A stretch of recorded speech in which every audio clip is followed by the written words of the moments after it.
hanging over their heads is the burden of reaching past excellence. Every win is measured against their previous accomplishments. We're not doing the things that made us a great team last season, and we're just not playing hard enough to win. What the public and what the media is expecting, or what they're seeing in the past, is us blowing out teams and us dominating teams. It's not happening right now. After struggling in the opener, the Bulls lost Game 2.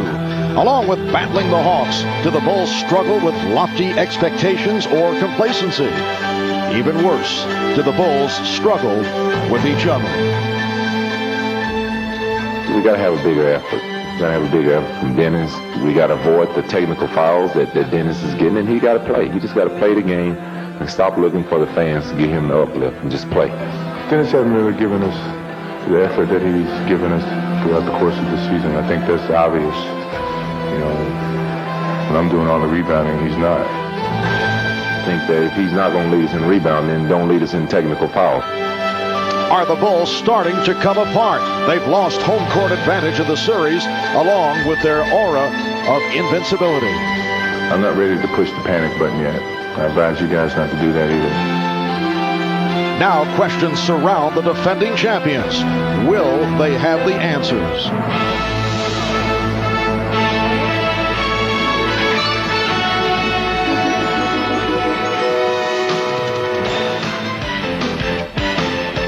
This is the NBA on NBC. The 1997 NBA playoffs. Today, it's the Chicago Bulls versus the Atlanta Hawks. What time is it? Game group. Moments ago, the Chicago Bulls taking the court here at the Omni in Atlanta, the site of Game 3 of this Eastern Conference semifinal series between the Bulls and the Hawks. Hi, everybody. I'm Marv Albert along with Matt Gukas. And, Matt, these are unusual times for the Chicago Bulls. Unusual because for the first time in 2 years, there is a degree of concern. Yes, Michael Jordan and Scottie Pippen have been doing the job, but they are not getting much help from others. Well, they are holding up their end of the bargain, but you get the feeling that Michael and Scottie are crying out for some help. Michael Jordan getting his points, but working overtime, chasing Mookie Blaylock and making up for Dennis Rodman's inability to rebound. Scottie Pippen did hit the winning three in Game 1, and his perimeter shooting has been on target, but that's hard to rely on. But the glaring weakness for Chicago is inside. Dennis Rodman's bad knee affecting his rebounding, and the technical fouls just ridiculous. And no help from Luke Longley in Game 2, early foul trouble, and no presence in the middle. And Chicago's bench has been very, very quiet, with the exception of Tony Kukoc. Meanwhile, the Atlanta Hawks are feeling very good about themselves, feeling particularly good about the inside-outside combination of Dikembe Mutombo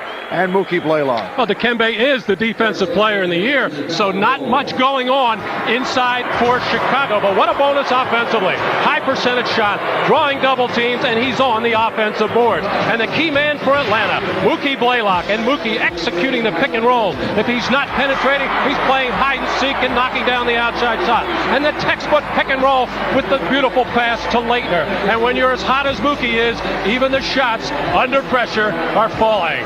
And as long as Dikembe Mutombo and Mookie Blaylock are playing well, Atlanta is a serious threat to win this series. All right, Matt, for more on Chicago and Atlanta, let's check in with Ahmad Rashad. All right, thanks, Marv. The key to playoff basketball in the NBA is making game-to-game adjustments, and the Bulls have made a big one. Michael Jordan, who was worn down by Mookie Blaylock, will not guard Mookie today. Instead, he will guard Tyrone Corbin. Now, I asked Michael about all the finger-pointing mainly aimed at Dennis Rodman.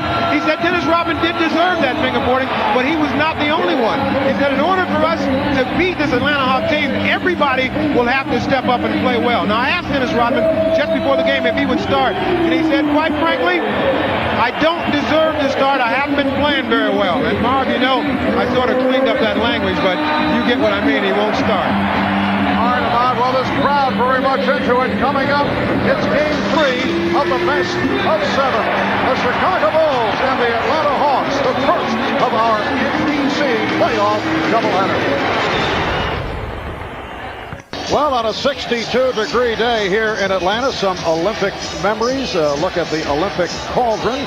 We are indoors at the Omni capacity crowd, better than 16,000 on hand. The Hawks so successful at home, 36-5 during the regular season, third best home record in the NBA. A look at the starting lineups. The Bulls with the one change, as reported by Ahmad. Dennis Rodman will not start. Jason Caffey up front with Scottie Pippen, Luke Longley, Michael Jordan, Ron Harper in the backcourt. For the Hawks, Christian Laettner with Tyrone Corbin, Dikembe Mutombo, the starting center, Steve Smith, Mookie Blaylock in the backcourt. The officials, Hugh Evans, Bob Delaney, and Derek Stafford. Well, Phil Jackson's adjustments defensively make a lot of sense. First of all, Steve Smith has been a big problem for Chicago getting to the foul line. In the 2 games, 18 for 22. So the taller Scottie Pippen may kind of keep Steve from going in and posting up. Jordan on Corbin gives Michael a little bit of rest because Corbin not much of an offensive threat. And Ron Harper has looked quicker in the last couple of games, and he'll have the job of watching Mookie Blaylock. And a bad pass from Blaylock could not be handled by Smith. Well, already 29 turnovers in the 2 games coming in. That makes it 30, as the Hawks are a team apt to make the careless turnover. At the other end, it is Steve Smith, as you mentioned, defending on Michael Jordan. Scottie Pippen, though, goes to the high post, played by Christian Laettner. And Tyrone Corbin with the rebound. Here comes Blaylock. Blaylock putting moves on Harper. You see Caffey back to cheat and help out. Smith with some room. 3-point attempt. And Jordan with the rebound. He had 16 the other night in Chicago. And perhaps expended too much energy in going to the boards and also following Mookie Blaylock around. Michael Jordan with a tough angle jump shot for a 2-0 Chicago lead. I noticed with about 8 minutes to go in the 4th quarter of game 2, Michael took himself off Mookie Blaylock because he realized he had already worked so hard on the boards and knew he had to try to really pick it up with the offense, and he knew how hard it was to chase Mookie. Looked like Steve Smith got slapped on the right wrist and is hurting. And a foul is called. Foul against the Bulls. Well, after Michael Jordan just made that last jump shot, as these two have been banging away at each other, a little elbow, a little calling card from Michael Jordan. Steve Smith loves to talk on the floor, and of course, Michael's not so shy himself. Jason Caffey called for that foul. Here is Smith backing Pippen. Jordan with the rebound and batted out of his hands. Foul is called on Smith, a hacking foul on Smith. Let's check in with Ahmad.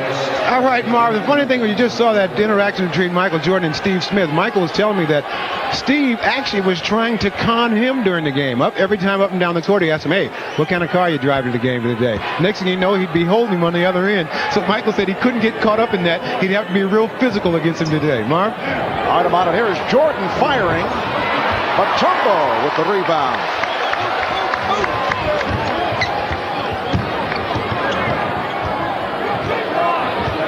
Blaylock pounded by Harper, and it's deflected out by Harper. Well, the Bulls expecting a lot of pick and rolls because it's something they've had problem with, and you could see there Ron Harper forcing Mutombo down towards the sideline, baseline area. So when a pick does come, they don't want Mookie to get over the top, at least to start out. But they'll probably have to play it a few ways in this game. And here's Blaylock. He's had to work very hard to free up for the shot. Bulls with a 2-0 lead. 2:10 gone by. Pippen Jason Caffey, who started 19 times during the regular season, then started games 1 and 2 of the series against Washington, has seen limited action, only 7 minutes in game 1 and game 2, and a foul is called. Pippen over to help on Laettner, and got a piece of Christian Laettner. Just by the reaction of Scottie Pippen, he certainly felt that he got all ball, or at least made no contact with Christian Laettner on that dunk attempt, as Jason Caffey, trying to pressure Laettner in the post, trying to get around on him, gambled and lost, but Pippen right there to help out. Christian Laettner has had an excellent season. averaging 18 a game, acquired last February from Minnesota, along with Sean Rooks in the deal for Andrew Lang and Spud Webb. There you see Christian Leitner's regular season numbers in the 4 games against Chicago. 37 of those points came in that game right after Christmas when they defeated Chicago right here at the Omni. And that was a season high for Leitner, also establishing a career high with 14 rebounds. 4-2 the score. The Bulls on top. Here's Pippen from 3. And Corbin able to save it. Blaylock gets it down for Smith. Leitner took only 7 shots in that first game against Chicago. Offensive foul on Smith. So Steve Smith picking up 2 here in the early going. Well, at the beginning, I said Smith may be a little reluctant to post up going against this taller Scottie Pippen. Keep in mind, Steve Smith is 6'8" himself and not really that much concern with Scottie inside. Mutombo able to reach for the rebound. Blaylock doubles to Smith. Darren Hancock is getting set to check in, probably for Steve Smith. Blaylock coming up short on that 3-point attempt. Rookie Blaylock had 8 3-pointers in game number 1. Jason Caffey with his second field goal. The Bulls lead 6-2. Well, it's always a roller coaster ride with Mookie Blaylock. Shot very poorly in the Detroit series and exceptionally well in the first 2 games of this series, but he is streaky. And here's Corbin for 3. Tyrone Corbin in his 11th NBA season out of DePaul. It's been an injury hit year. Jordan fouled. He beat Smith off the dribble. Smith did not want to reach in and collect a third. And that was fouled by Leitner. Team second. And he gave the bus Darren Hancock in for Steve Smith. And Michael Jordan, so far in these playoffs, the first round against the Bullets, of course, aided by a 55-point game there. And in this series, not shooting the ball as well as he would like. And a lot of that was due to trying to do so much in the 4th quarter of game number 2. And Michael 0 for 6 from 3-point land in that one. And Michael almost got hurt on that play as he was sandwiched by Dikembe Mutombo and Christian Leitner and almost had his feet taken out from under him. Bulls with an 8-5 lead. So Steve Smith going to the bench early with the 2 fouls and replaced by Darren Hancock in his 3rd season out of Kansas. Corbin for 3. Rebounded by Hancock and lost the grip. And the officials conferring, was it last touched by Chicago or Atlanta? Derek Stafford in a discussion with Hugh Evans. Evans said Hancock knocked it out of bounds. Well, actually, Hugh Evans wasn't really sure at the beginning, and Derek Stafford doing a good job there, sensing the indecision on the part of the lead official. Hugh Evans ran right in and told him at least what he saw on the play. Chicago Bulls 69-13 during the regular season. Finished up, though, by losing 3 of the last 2 games. Michael Jordan is now 1 of 4 from the field. Longley was able to keep it alive. And then a pushing foul on Corbin. First round of the playoffs, Bulls swept Washington 3-0, although it was not easy. The Bulls not at the top of their game. And involved here in a 3rd game of a best of 7 and tied at 1. Atlanta with the victory in game 2 this past Thursday in Chicago. The first visiting team in 2 years to win a playoff game at the United Center. Well, when you're playing against a shot blocker, the theory should be take it to him, challenge him, make him block some shots, get him into foul trouble. But so far in this series, Mutombo has the Bulls on their heels, taking most of their shots from the perimeter. Scottie Pippen is called for the travel. Mookie Blaylock, 8 years out of Oklahoma, his 5th season with Atlanta. And he's really turned it after shooting only 33% of that opening playoff series against the Pistons. It will be Atlanta ball with 11 on the shot clock. Oh, with 5 minutes gone in this first quarter, Atlanta with only 5 points and now hampered with Steve Smith, one of their best scorers, sitting on the bench with 2 fouls. This is where Christian Leitner has to become more of a scoring threat, and he has been reluctant at times in this series. Atlanta only 1 of 6 from the field. Mutombo drawing the double coverage, lost it to Hawker.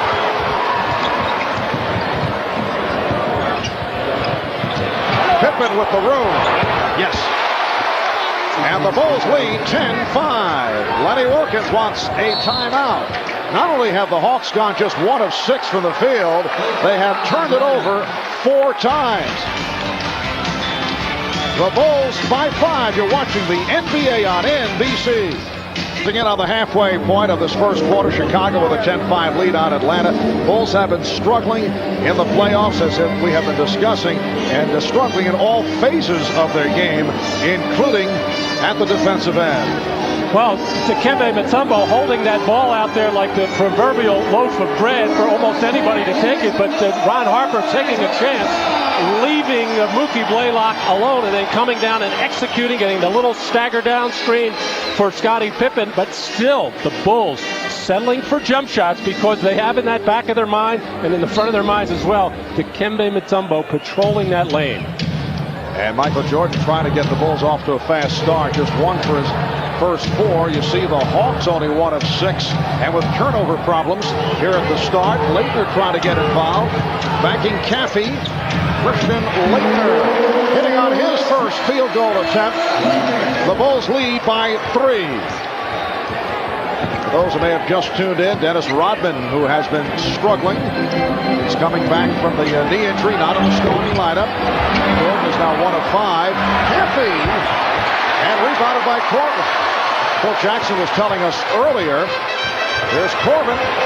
Yes. Phil Jackson telling us he would make a game-time decision regarding Rodman. He wanted to see if Dennis would come to him. He wanted to see what his attitude would be like.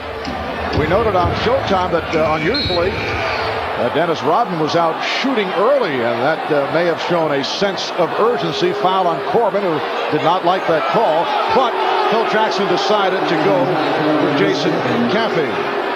Dennis Rodman had been bothered by the stomach flu the last couple of days, but Phil made it clear if he were not in the starting lineup, it would not be because of the flu.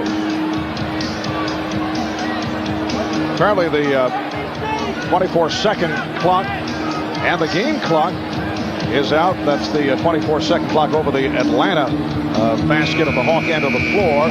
So you heard the buzzer, but there was a foul called on Corbin. Simultaneously, it'll be, I think now Hugh Evans is going to talk with, he's going to talk with Derek Stafford to see if, in fact, they're going to stay with that foul on Tyrone Corbin. And they have.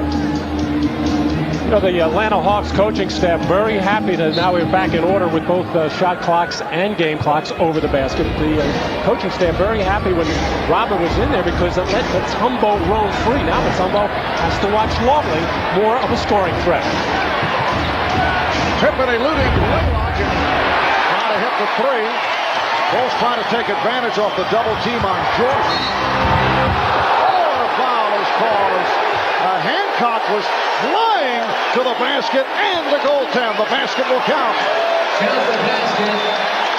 Michael Jordan running back on defense had his head turned to the play, actually tipped that ball, but Derek Hancock, sometimes an out-of-control driver to the basket, actually appeared to be out of control there, leaving his feet early, trying to take the charge, and then Caffey coming over. I should say the Bulls trying to take that charge, but Caffey coming over and swatting it away, giving Hancock that opportunity for 3. Foul committed by Jordan. Darren Hancock, originally signed to a series of 10-day contracts.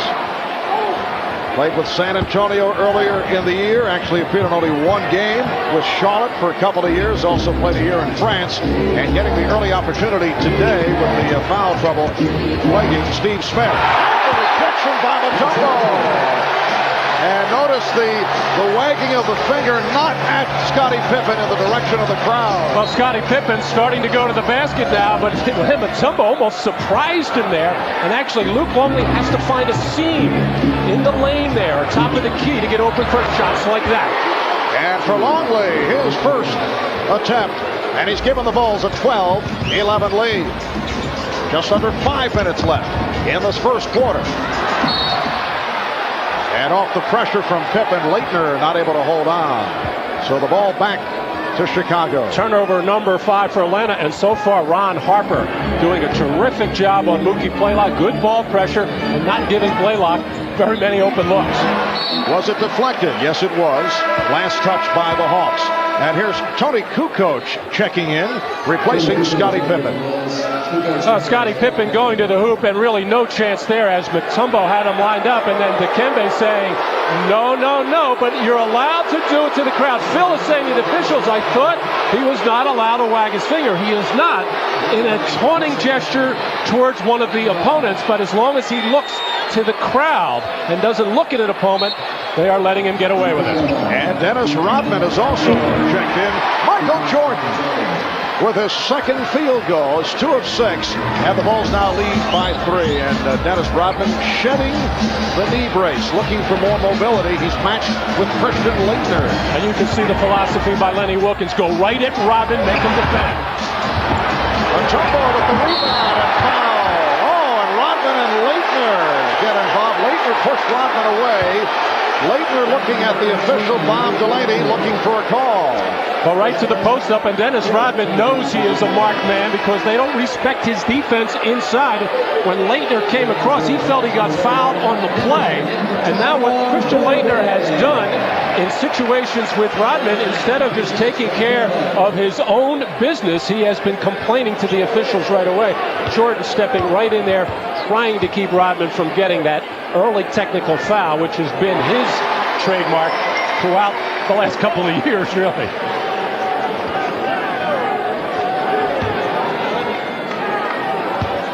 Phil Jackson telling us earlier that he told Dennis that the game changes dramatically as soon as he picks up a technical foul. And Dennis Rodman has collected 5 technicals in the 5 playoff games the Bulls have been involved in, and he's been ejected on 2 occasions. Jordan. Michael has been off here at the start. Alan Henderson, who just checked in, able to get to the rebound. He's played well against Chicago. Henderson in his second year from Indiana. This is Hancock now handling against Hoffer. Blaylock now picked up by Jordan. Laettner again going at Rodman. And has to give it up. Blaylock for 3. And you saw Kukoc come over to help off the board. That also a weak area for the Bulls. Kukoc only 1 rebound in game 2. Nice goal for Kukoc. Will not count. Illegal pick was set. Foul is called on the ball. It's on Rodman.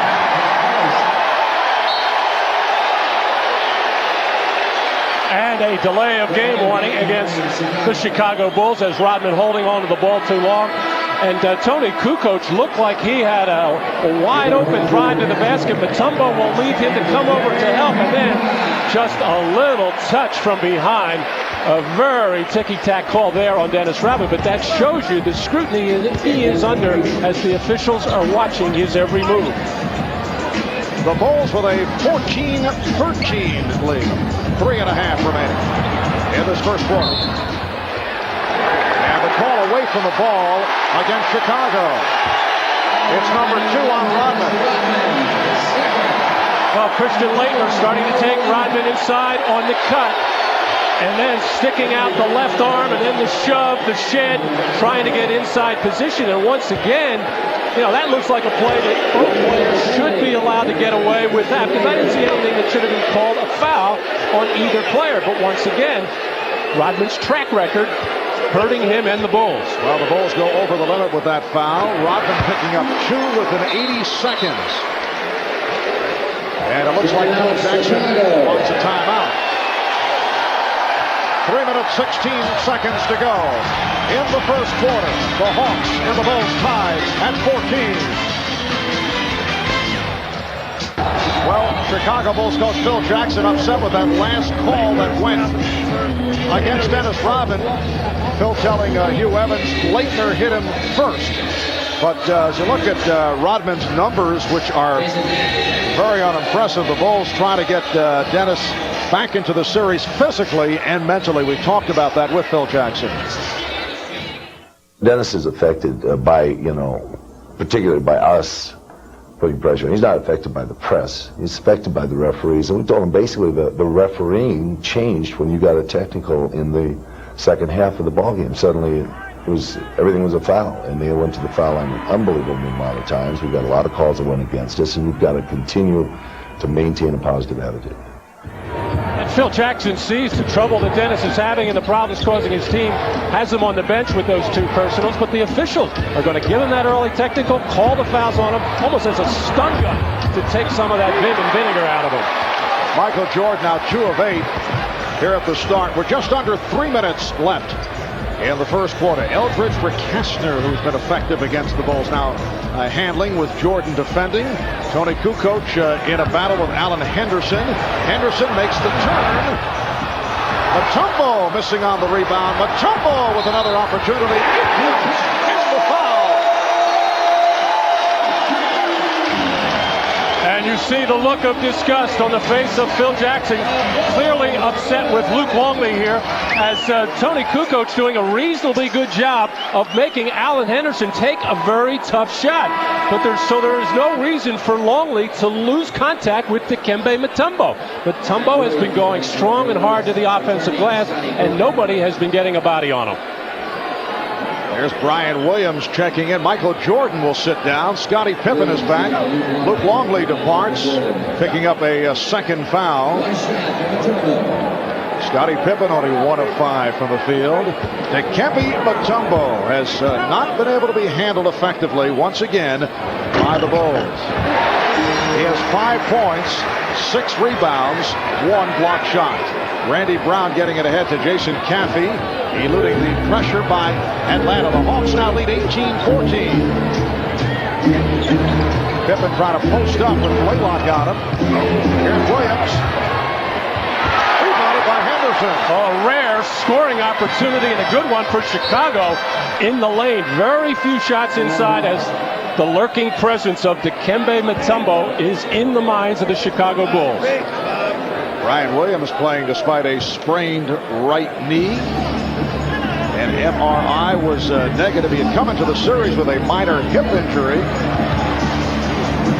Leitner, played by Williams. Mutombo, and Kukoc is fouled. One-handing the rebound and hit on a reach-in. So it puts Atlanta over the limit. And Kukoc heads to the line. Foul is called on Henderson. Well, sometimes a picture is worth more than 1,000 words. Check out the NBA's best players doing playoff battles in spectacular full-color action photos every day on NBA.com. That's the official website of the NBA. Tony Kukoc trying to work his way back into his usual form. He's made it back from a sprained right arch. The problem with the foot all season long. Hawks 18, Bulls 16. Marv Albert, Matt Dukas, and Ahmad Rashad from the Omni in Atlanta. Game 3 of the best of 7 with the series tied at 1. Off the nice lead from Leitner. Now, Scottie Pippen, I don't know if that's a permanent switch, but he has been watching Blaylock, and he got caught trailing on the play, got no help in the lane. Bulls have missed their last 5 shots, now down by 4. Here's Brown. Happy with the rebound. Kukoc finding Pippen. See Pippen alter the shot with Mutombo right there. The save by Pippen.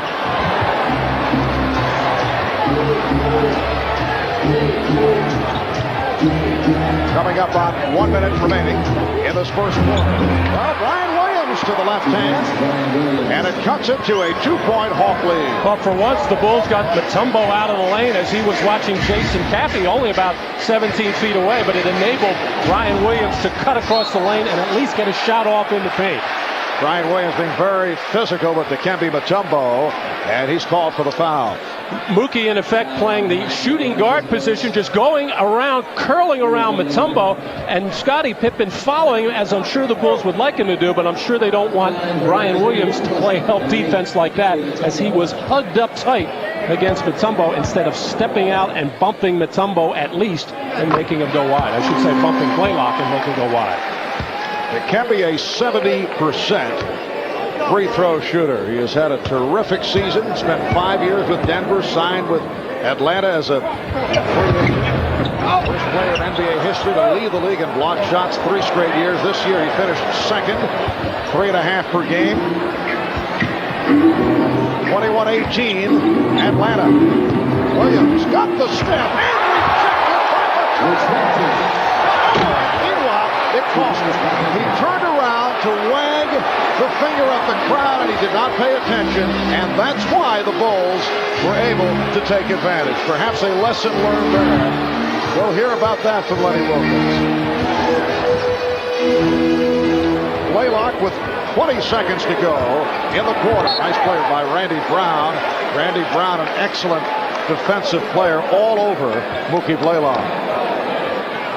Well, right away, Mutombo knew that he made a mistake, and as he was running down the floor, was looking in the direction of Lenny Wilkens. Now, Brian Williams, who was a teammate of Mutombo's in Denver, knows him well, knows he's a shot blocker. I'm going to challenge him anyway, and it is the smart thing to do. Make the shot blocker block some, get him a little bit tired. But a good hard drive by Brian Williams and a better defensive play by Mutombo to stone cold knock that loose. But Mutombo, starting to look in the direction of the crowd, just lost all contact with the play, and then the ball saved by Pippen.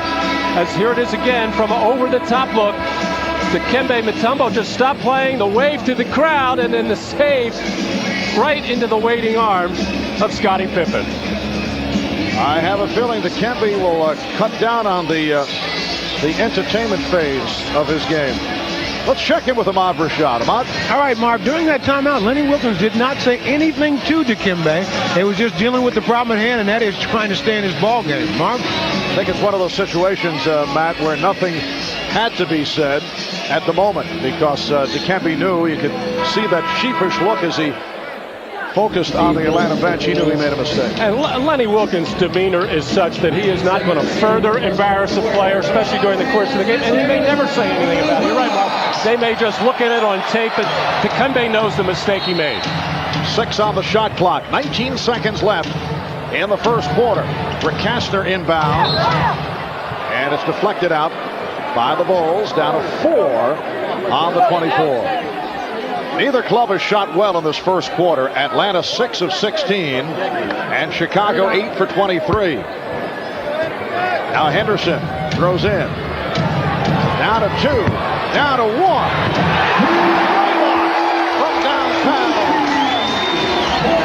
The Hawks 24, Bulls 20, 10 seconds to go in this first quarter. Steve Kerr on the floor for the first time. He's been quiet in games 1 and 2. Pippen off the dribble, going right into it. So at the end of 1, it's the all look out. Some wars between Henderson and Kukoc. Dikembe Mutombo guiding him aside. Whoa. Things are getting testy. At the end of 1, it's the Hawks 24 and the Bulls 20. You're watching the NBA on NBC. On the last play of the first quarter, Brian Williams and Alan Henderson battling for rebounding position as Scottie Pippen penetrates. And it looked like Henderson had good inside position, but right there, Brian Williams caught him with an elbow right in the back of the head, and Alan Henderson let Brian Williams know all about it. But as they're walking away, Dikembe Mutombo jumping right into the face of Henderson, saying, do not get involved with any of the extracurriculars. What a short memory Dikembe has, as just moments ago he was waving to the crowd after a blocked shot and gave up an easy basket as he was not looking, and as a result, double technical fouls on Alan Henderson and Brian Williams. Verbal taunting the ruling there, as they obviously missed the elbow by Brian Williams to the back of the head. So as this second quarter gets underway, the Hawks with a 24-20 lead. Both clubs shot poorly in the first quarter. Chicago 8 of 23, Atlanta 6 for 16. Michael Jordan is back, and Jordan only 2 of 9 from the field. Pippen is just 2 for 7. And none of those 9 shots by Michael have come in the paint. He did get one driving shot, but was fouled on the play, and that's not counted as a shot. illegal defense call for the first time. It's on the Bulls. Hawks get the new 24. The Atlanta Hawks went 56-26 during the regular season, second in the Central Division. They finished 13 games behind Chicago, but after the 1st of January, they were 43-15. Rick Kastner for 3. Eldred Kastner, who shot well against the Bulls during the regular season, one-time member of the Houston Rockets. Also spent time in Turkey, played in the CBA. 7-point lead for Atlanta, their biggest of the game. Here's Steve Kerr from the... Comes to Jordan, passed on the shot. Steve Kerr, the series is only 2 of 7 from the field. Nice move by Brian Williams, using glass, and the Bulls trail by 5. Blaylock and Rick Kastner in the backcourt. Up front, Mutombo with Leitner and Henderson. Another Hawk turnover. Brian Williams is very good in post defense as far as gambling and guessing at times when to sneak around and come up with deflections and steals. Well, Steve Kerr trying to shoot his way into it. Blaylock has a 2-on-1 with Rick Kastner challenging Kerr. The tip by Leitner is missed. And back come the Bulls. Jordan could handle the pass. Blaylock. Met by the double team. Henderson. Alan Henderson extends to a 29-22 Atlanta lead. Well, this has been typical of this Atlanta Hawks team. They miss a golden opportunity to get a layup and then miss a tip, and they don't put their heads down. They don't pop. They get back on defense and they still go at it at the other end. It's why a lot of people think this Hawk team is going to give the Bulls all they can handle in this series. Tony Kukoc. That is his first field goal. Hawks lead 29-24. Turnover number 7 by Atlanta. Kerr open for 3. Oh, he is off.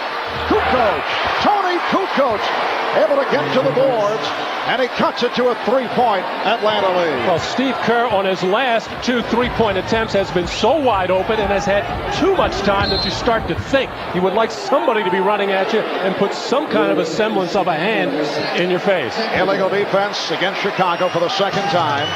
Well, on the turnover, the Hawks never really regrouped defensively. Tony Kukoc raising up for the jumper. Not enough pressure by Christian Leitner.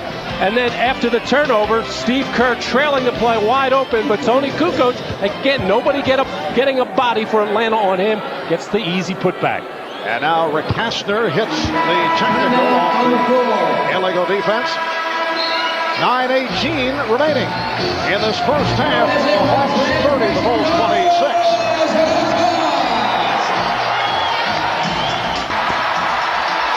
Well, slow start for Michael Jordan in this first half.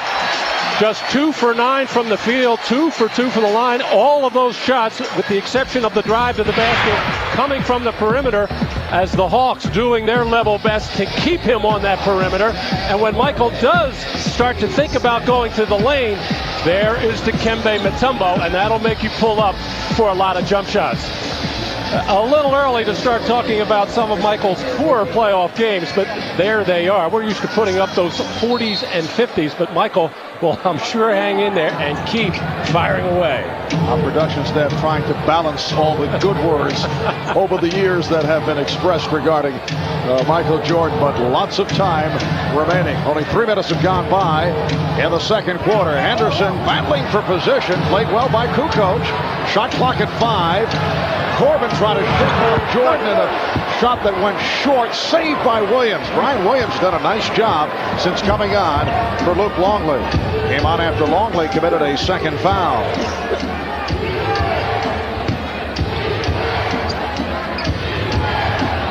Williams trying to get the move on Mutombo. In doing so, he's called for a double dribble.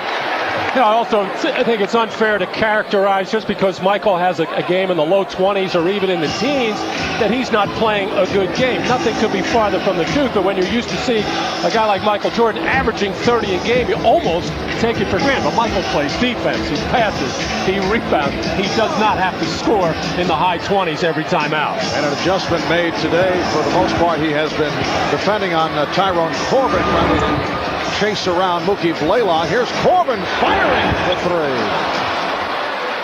Got the crowd mumbling. Corbin hit his first three-pointer, and he's been encouraged since then. But he's 2 of 5 from the field. I think the mumbling was that last shot did not look very pretty leaving his hand. 3-second violation. Bulls trying to get some ball movement, but the extra pass costs.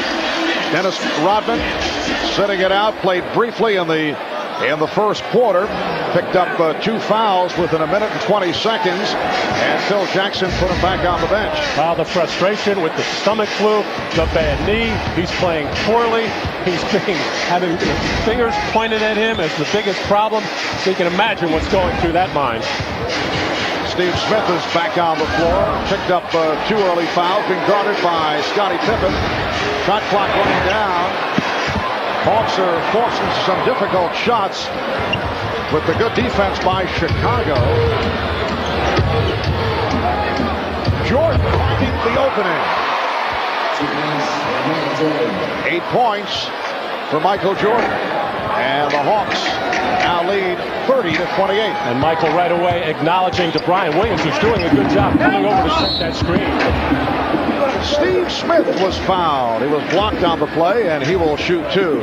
Michael coming off a high pick from Brian Williams, who's being guarded by Dikembe Mutombo. And then Mutombo is not going to jump out very aggressively on Michael because he does not want to get out and get beat on the dribble, so he'll give up the jump shot, especially since Michael is not shooting it particularly well from the outside. But there was that pointed finger right to Brian Williams. That's an old North Carolina trait.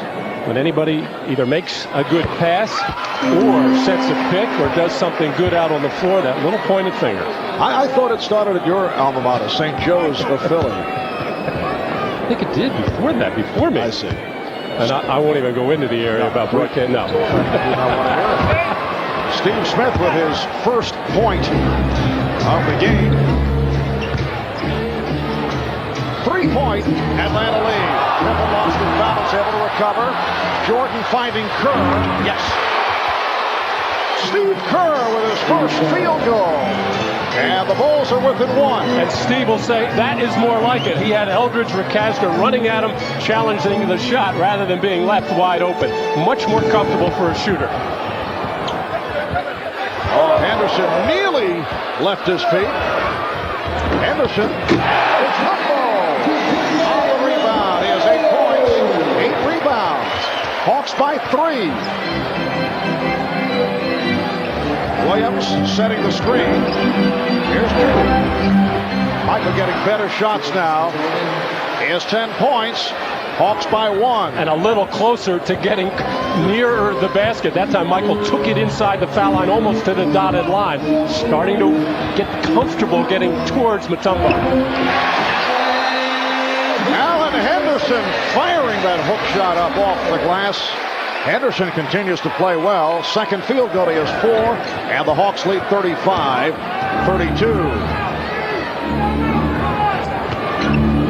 This unit has played well for the Bulls. Jordan facing a double team. And Corbin tried to save it, but stepped out of bounds. Lenny Wilkins with substitutions now. Sending on Blaylock with Hancock and Leitner. Timeout has been called. Just under 6 minutes to go in the first half. Steve Kerr has been struggling with the shot, connecting on his first field goal of the game. And Michael Jordan showing signs, picking it up. He now has 10 points, 6 rebounds. We'll be back in a moment. The Hawks have led most of the way. They've led by as many as 7, but the Bulls have hit their last 5 shots. Michael Jordan has hit his last 2, now 4 of 11 with 10 points. Mookie Blaylock, a quiet start, 2 for 5 from the field, 5 points and 3 assists. Well, Phil Jackson has been searching for an effective lineup throughout this game and seemed to find one. Now, Brian Williams had been doing a good job. A couple of mistakes, losing Mutombo on the boards. He's out right now, replaced by Caffey. Traveling violation. Both teams with 7 turnovers. So the Hawks will get it back. And here's an uncharacteristic as Michael had his ready to make that pass. And evidently the player he wanted to throw the ball up to had his head down, and Michael got caught having to take that extra step. Leitner now guarded by Caffey. And a whistle away from the ball. Blaylock released that shot. Foul call on Kerr. Well, Steve Kerr stepping in, trying to help Scottie Pippen, which is what he should do, getting right into the path of Steve Smith, but I don't think you're supposed to hit him in the face either. Correct. And again a foul. Steve Kerr defending on Mookie Blaylock. And picks up his second. Very difficult matchup for Steve Kerr. Actually, while Ron Harper came out early in the game, did an outstanding job on Blaylock, and everybody else now has had a crack at him. He's starting to feel it. Leitner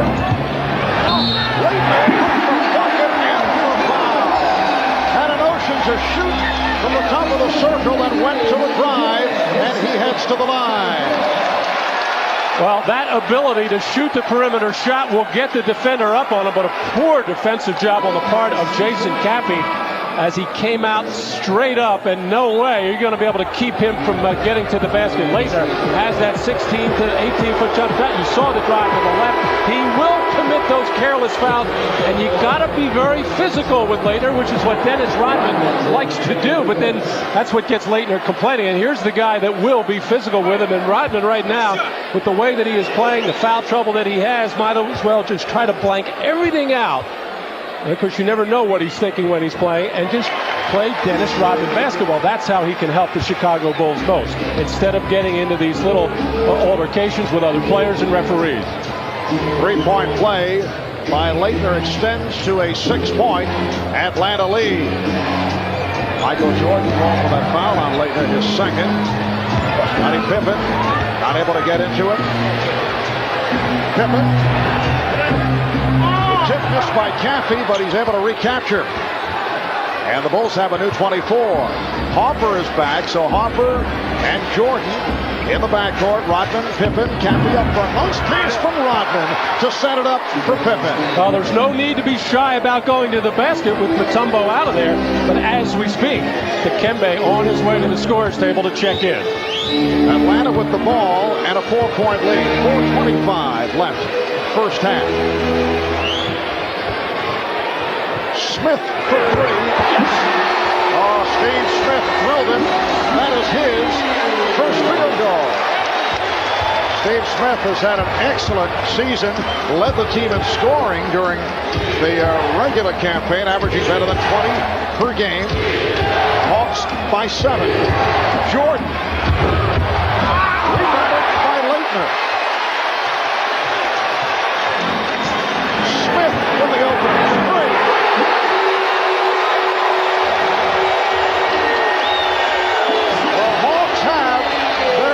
They are up by 10, and once again there is the feeling of great concern on the part of the Chicago Bulls. Again, the Hawks with a double-digit lead. That has been the pattern through all 3 playoff games. Well, Steve Smith had to go to the bench early in the first quarter with 2 quick personal fouls, coming off now and feeling it from downtown with the 3-point shots as Dikembe Mutombo waiting to get back into this game and protect that goal. Happy to see Steve Smith get going offensively, because he is another big key along with Mookie Blaylock to their game. Here's Steve Smith's career playoff numbers in those 28 games, playing a lot of minutes. 20 points a game, does a lot of his damage posting up, and also is a 3-point threat. Steve Smith began his NBA career with Miami, spent 4.5 years with the Miami Heat, and then sent to Atlanta in the deal involving Grant Long and Kevin Willis. Rodman gets inside, did not shoot, instead threw it back to Caffey, and he's able to score. Talking about the big leads on the part of the Atlanta Hawks. They led us by as many as 16 in game 1, but the Bulls able to come from behind and escape with the win. Had the big lead in game 2 on Thursday. Well, the Hawks looking for a foul call as Hancock hit the deck. Looked like he's shaken up, and back comes Pippen. Oh, Rodman did expect the pass. Pippen saw that Rodman was wide open, but Dennis does not think offensively and was not looking in that direction. He thinks offensive rebound. Even the last pass that Pippen threw him was unexpected, but still able to make the play. And it seems that every time Chicago runs some kind of pick and roll involving Mutombo outside, they get something going to the basket. Timeout has been called by the Hawks with 2:49 left, first half. Atlanta moments ago, Darren Hancock shaken up, making his way back to the Hawk locker room, and here's how it occurred. Actually, he tripped over the foot of Dennis Rodman and bumped into Michael Jordan and went hard to the floor. And then on the other end, as Scottie Pippen raising up to take the shot, and like all good offensive rebounders should do, anticipate the miss. But Dennis anticipates a little too early and starts to turn, and that pass going right off the back of Dennis Rodman. A little schmoozing on the part of Dennis with Hugh Evans. Well, Dennis Rodman is just so out of sync right now. His game to him is so simple as to what he does. Just hustle for rebounds, hustle for loose balls. But right now with the bad knee, he's unable to be mobile. Michael Jordan taking a rest, sitting down with 10 points, 6 rebounds. He has not shot well. Shot clock is down to 6. Mutombo is fouled. Kukoc came over and got him from behind. Good look by Blaylock. Well, coming up next, Shaquille O'Neal and the Los Angeles Lakers look to even up the series against Karl Malone and the Jazz. Karl Malone hoping to turn things around from his performance in Game 3 as their conference semifinal continues. That's next right here on NBC as the second part of our playoff doubleheader. Well, the Bulls have gotten up 8 more shots than the Atlanta Hawks. Some of that due to some good offensive rebounding. They have 10 as a team. Jason Caffey has 4 of them. But this is where the Hawks are doing their damage. On the free throw line. Now 13 out of 16 in the first half for Atlanta. Just 4 for 4 for the Bulls. And Mutombo 6 of 7. He's had a very strong first half. 10 points, 8 rebounds. 2:25 remaining of the half. Harper for 3. Ron Harper. For the Bulls, their first three-pointer. They had missed the previous 5. 46-39 Atlanta as we come up on 2 minutes to go in this first half. Marv Albert with Matt Dukas and Ahmad Rashad from the Omni. A lot of support here for the Chicago Bulls, although it is a sellout crowd. And Leitner called for the charge. Home attendance did increase dramatically this season. They had 17 sellouts. Last year, only 5. 17 sellouts represents the second most the Hawks have ever had. Although the Hawks were disappointed in not selling out Game 5 last Sunday against Detroit. This is a club that does so well here at home. 36-5, third best record in the league. And at one point they won 20 straight at home before being knocked off by Chicago in February. Caffey with the save. Here's Kukoc. The tip by Rodman. Hawks by 5. Dennis Rodman with his first field goal. Minute and a half remaining in the first half. Rodman now guarding Mutombo. Mutombo backing Rodman, who tried to draw the foul. Well, Dennis Rodman battled him initially, tried to keep him off the block, but Lenny Wilkins has been consistent, go at Rodman every chance that they get. Rodman and Mutombo became entangled, and Mutombo went down. He was trying to get the attention on a foul call that was inadvertent, though, in terms of that collision. That was last touched by Caffey. So the Hawks will maintain possession. Nobody liked that goal, in particular Phil Jackson, and actually by Leitner's body language, he felt that that pass, whether he touched it or not, was off the Atlanta Hawks and should be Chicago's ball.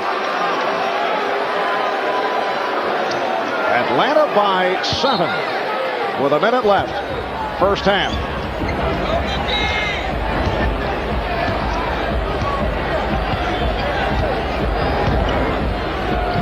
Smith coming off the pick. Back to three-point territory. He's hit his last three from three-point range. The Hawks matching their biggest lead, up by 10. Terrible switch that time between Kukoc and Pippen. And Pippen probably should stay with Smith, the quicker defender. Tony Kukoc way too late to get out and challenge that shot. Chant of defense from the crowd. Steve Smith with 10 points all here in the second quarter. Shot clock down to 3. Hopper has to fire and hits a casual three-pointer. And Ron Hopper in the face of Tony Kukoc. He's asking, why did Kukoc take the shot? Hopper had to bail him out with a fling. Well, actually, Tony Kukoc was double-teamed. Mutombo was there. Kukoc had to fling it off. But Ron Harper never really had clean possession of that ball. He just flung it. Final seconds, first half. Mutombo feeling for Rodman and the foul. And a technical foul.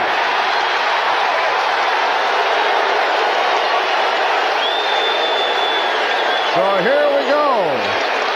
There is very little tolerance for anything from Dennis Rodman, who better be careful here.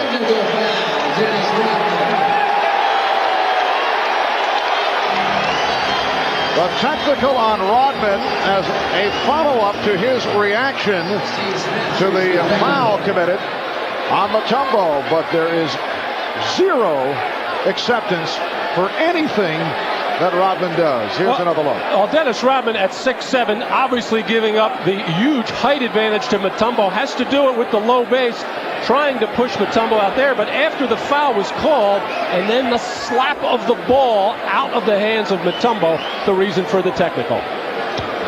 Third foul on Rodman. Steve Smith shooting the technical. Excellent free throw shooter. 85% for the season. Here's a look at the slap. There it is. And it's because the whistle has already been blown. The foul has been called. Mutombo looking like the innocent little altar boy. And Dennis Rodman constantly gets himself in these kinds of problems. And it's not an individual thing. Look at all that. 10 fouls so far in this series. And the obligatory almost 4 technical fouls. But not only is it hurt Dennis, it hurts his ball club. And his ball club has been very upset with number 91. That made clear in the candid statements after Game 2 by Scottie Pippen and Michael Jordan. So here's Mutombo spending lots of time at the line.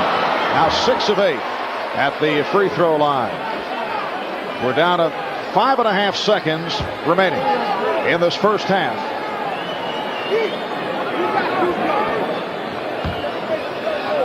This is when the Bulls, after a made free throw, like to get it out of bounds and throw what they call the home run pass somewhere down top of the key area to Michael Jordan.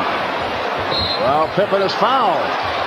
Blaylock and Leitner trying to prevent that pass. But it's a non-shooting affair. They had a foul to give, so pretty good play. It's on Leitner. That's his second.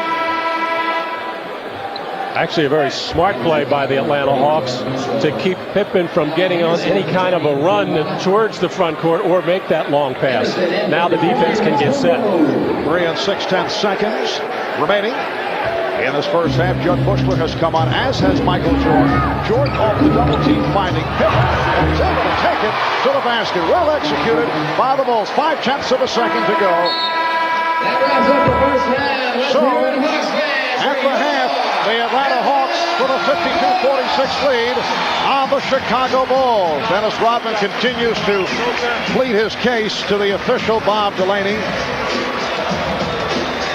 Michael Jordan with 10 points, to Kempe Mutombo with 12, and Steve Smith with 11. Stay tuned for Hannah Storm and the Prudential halftime report. It's coming up in just a moment. You are watching the NBA on NBC.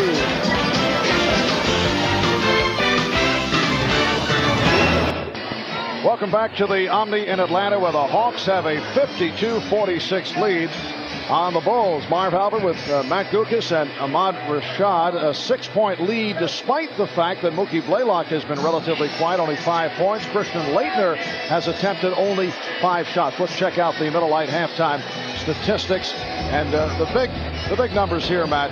3-point shooting by the Hawks and the free throws. Well, Atlanta efficient from the 3-point line coming into this third game. Shooting 44%, have improved that with 6 from 11, and where they're really doing business at the free throw line.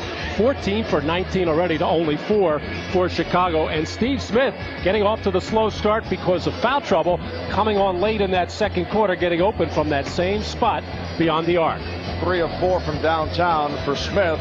A look at the Chicago Bulls, just 2 of 8 3-point shooting. They've gone to the line only 4 times, as Bizarre mentioned at halftime. Second chance points have kept Chicago in the game. Michael Jordan not shooting well, having his problems in his 19 minutes, just 4 of 12. Well, only one time did he get inside that foul line for the short little jump shot. No layups, as Michael's going to have to start attacking that rim. And there, the big rebounding advantage for Chicago.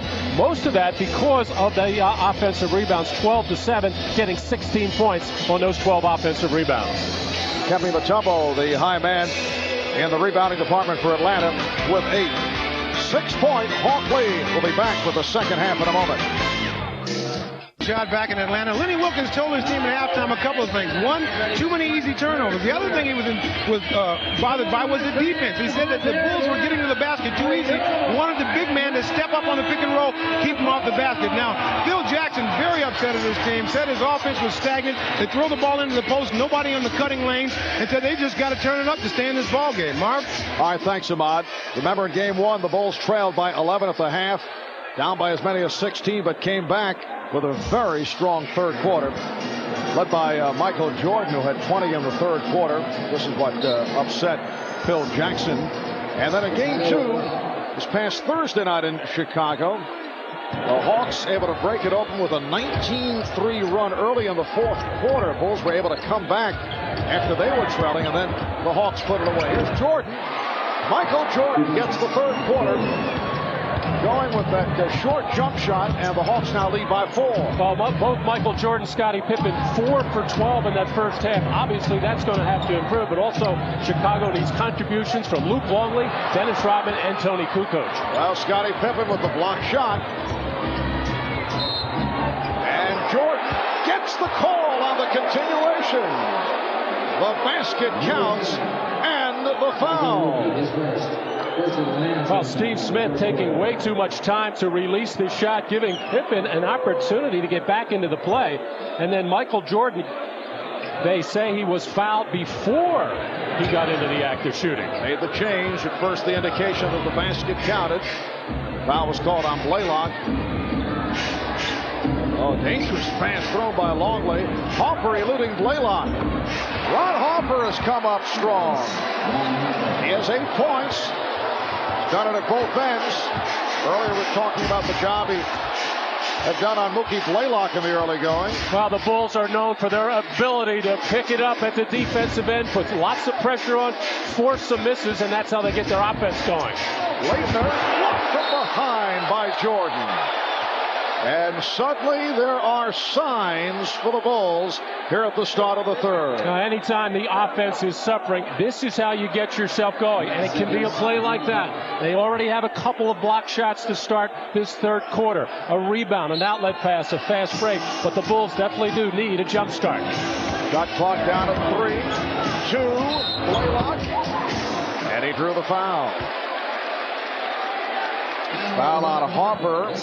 That is his first. And Ron Harper not in any agreement at all on this particular play. So far, a good move at the beginning of this ball game by Phil Jackson to put Ron Harper on Blaylock. This is where Harper really helped the Bulls last year in their championship run, playing those smaller, quicker point guards and giving Michael Jordan some rest and not having to play them. Although in the last series against Washington, Michael had to guard Strickland.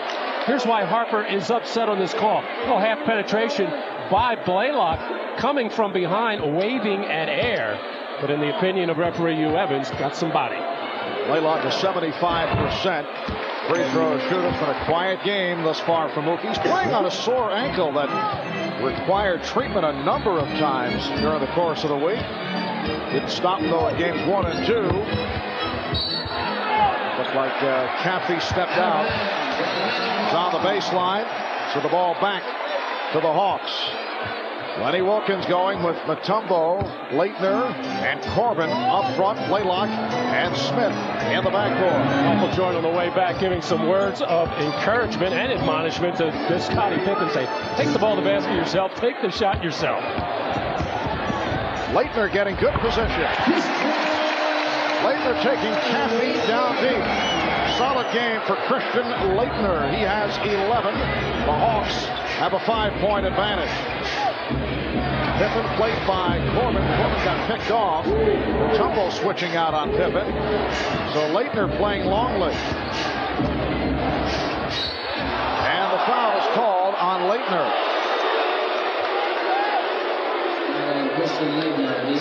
Well, Scottie Pippen on that last offensive possession had an opportunity to make a play for himself, making that pass to the man out of bounds, Jason Caffey. And Michael Jordan making sure that Scottie Pippen knows that those two are going to have to carry a big part of the scoring load because apparently nobody else for Chicago can get involved. There's that center matchup as Luke Longley just unable to get involved. And actually, Dikembe Mutombo has to guard Longley in this particular game without Dennis Rodman on the floor. Although I did notice on the last possession, Mutombo moved over to guard Jason Caffey because he doesn't want to have to worry about Longley spotting up for that little 15-foot jump shot. Longley missing that second free throw badly. Missing on both free throw opportunities. Leitner. Jordan with the steal from the blind side. Nobody warned Leitner.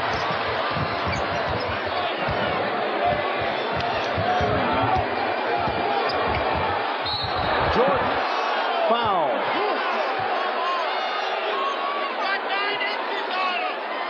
Michael Jordan trying to set the tone defensively for his teammates. Already has a block, been very active here, coming down and sinking on Christian Leitner for that steal, and then just overpowering Mookie Blaylock down on the right block to draw the foul and get to the free throw line for his foul shots number 3 and 4. Foul committed by Blaylock, his second, and Michael Jordan has come up very strong in the third quarter in this series. Fourth quarter, a different story. Overall, just 3 of 13, not able to do it the other night in game 2. He certainly had the shot opportunities, but perhaps too much taken out of him because of the rebounding. Had to make up for the lack of rebounding on the part of Dennis Rodman, and also the fact that they have run out of gas in trying to defend against Mookie Blaylock. Well, Marv, I thought when the Bulls were down by 16, Michael tried to get it all back in a hurry, putting up too many three-pointers. Tyrone Corbin with his third field goal. He has 7 points, got the friendly roll, and the Hawks now lead 57-52. Layup game called on the Hawks following the shot by Corbin. 3:10 gone by, third quarter. Now Jordan posting. Met by Mutombo. Jordan able to save it though. Shot clock down to 4. Jordan from 3. Mutombo with the rebound. I should say, now Caffey able to convert on the miss by Jordan. 57-54 Atlanta. Corbin for 3. And Smith fires. Rebounded by Longley. A battle between Smith and Pippen, and Steve Smith did not like that foul. He's fortunate was now he is hit with a technical. And he better be careful. Lenny Wilkins out to keep Smith away. Just started to say he better be careful, and it was not accepted. He was not careful. Hit with the tee.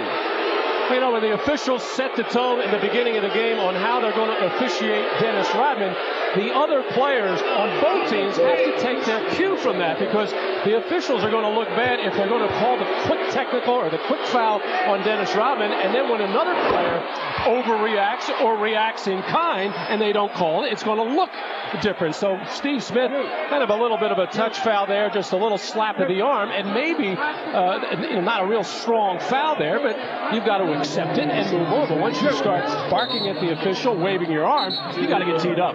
Well, Phil Jackson enjoyed those moments. Somebody threw something on the floor. 4 technicals have been handed out. 2 on each team. Oh, Dennis liked it too. He's probably thinking to himself, that doesn't even come close to what's been done to me. Beautiful pass. Longley setting up Caffey. What a beautiful backdoor feed from Luke Longley. And the game is tied at 57. 4 minutes have been played in the third quarter. Leitner trying to pull his way on Caffey, and a foul on Chicago. It's on Hopper. That is his second. It's very important for Jason Caffey to make himself available, keep moving around, to keep Dikembe Mutombo honest, because Mutombo is just totally disregarding him. He didn't even see him as Caffey made that cut. Leitner for 3.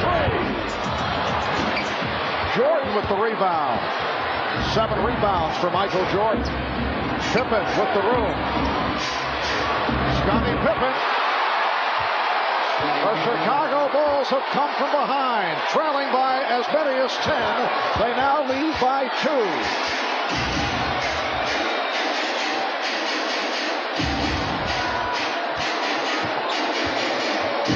They double on Leitner. Leitner played well by Caffey, but a foul has been called. Well, the Bulls are getting more of a mindset to start taking the ball to the basket. Pippen waving for the ball, has a notion to go to the rim, but then there he is again. Dikembe Mutombo showing up as he is keeping his eyes on Scottie Pippen, Michael Jordan at all times. And Pippen wisely pulling up and settling for that jump shot. That was good initial defense on the part of Jason Caffey to make it tough for Leitner to get position and get the ball. Made the Hawks use up a lot of time, but then I think getting fatigued at the end of the shot clock, Caffey wore down and then committed a careless foul. Christian Leitner helped lead the Blue Devils of Duke to consecutive NCAA titles in 91 and 92. 13 points now for Leitner.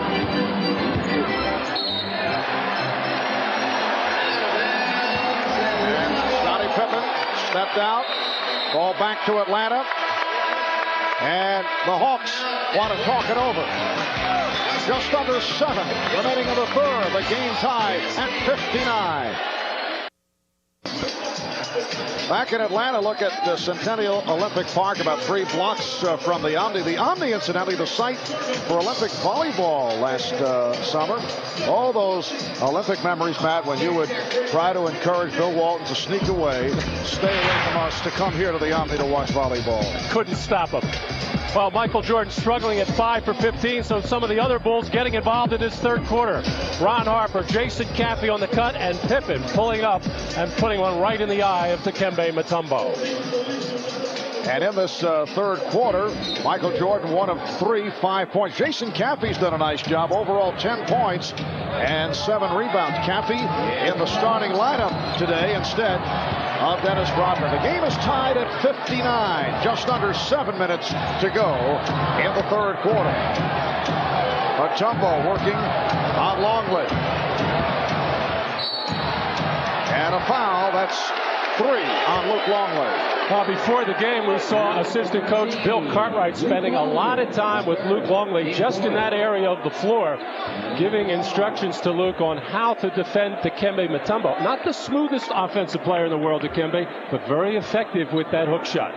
Bill Cartwright so effective over the years, particularly as a member of the Chicago Bulls after coming over to the New York Knicks and keeping big centers off the blocks, pushing them into areas they did not want to go.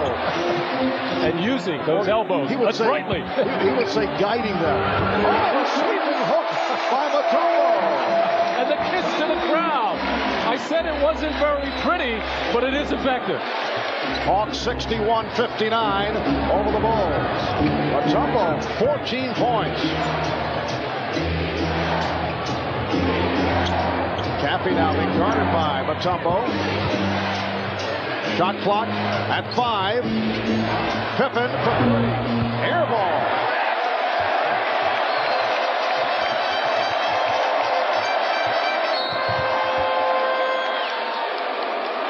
And a blocking foul, illegal pick called on Leitner, and that's 4 on Christian Leitner. There's one of those careless fouls I was talking about earlier on the scouting report by Christian Leitner.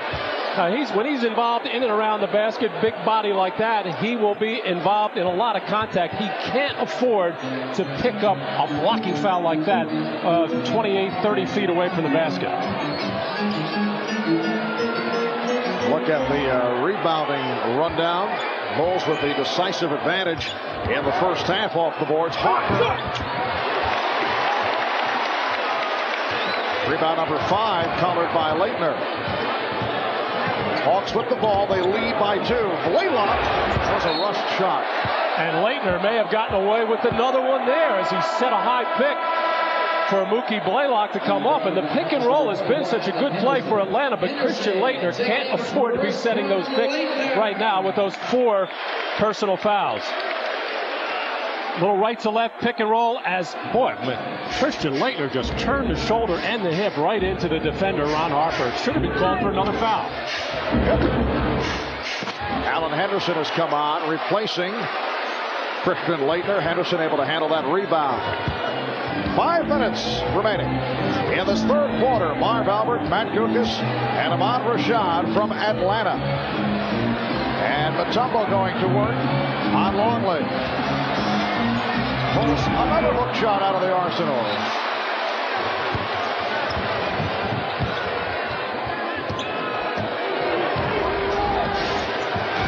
Longley setting the pick, trying to free up Jordan. Nice play, pick and roll, executed between Jordan and Longley, leading to the foul call. It's on Henderson. I said it in the first half. Every time that Dikembe Mutombo has to defend out on the floor, as he does here, trying to show on Michael Jordan, something good happens inside for the Chicago Bulls. Now, no field goal, but Longley gets to the free throw line. But when Mutombo is guarding Jason Caffey, who's playing well and has 6 offensive rebounds, Caffey is staying on the baseline close to the basket and letting Mutombo protect. Here's Luke Longley's scouting report. He has those post moves, hasn't shown it in this series, can make that shot, but he hasn't been getting open for it. Will commit the careless foul from time to time. And anytime you're playing the post player Longley in the drop offense, you like to keep the ball out of the hands, high or low. And Luke Longley, usually a good foul shooter, 79% during the regular season, is 0 for 4 this afternoon. Hawks 61 and the Bulls 59. Shot clock down to 3. Smith for 3. And scooped up by Smith. Oh, nice ball movement by Steve Smith to get it to Alan Henderson. They double up on Mutombo. Henderson. And he'll go to the line. Phil Jackson upset with that call. It's 4 on Longley. Bulls over the foul limit.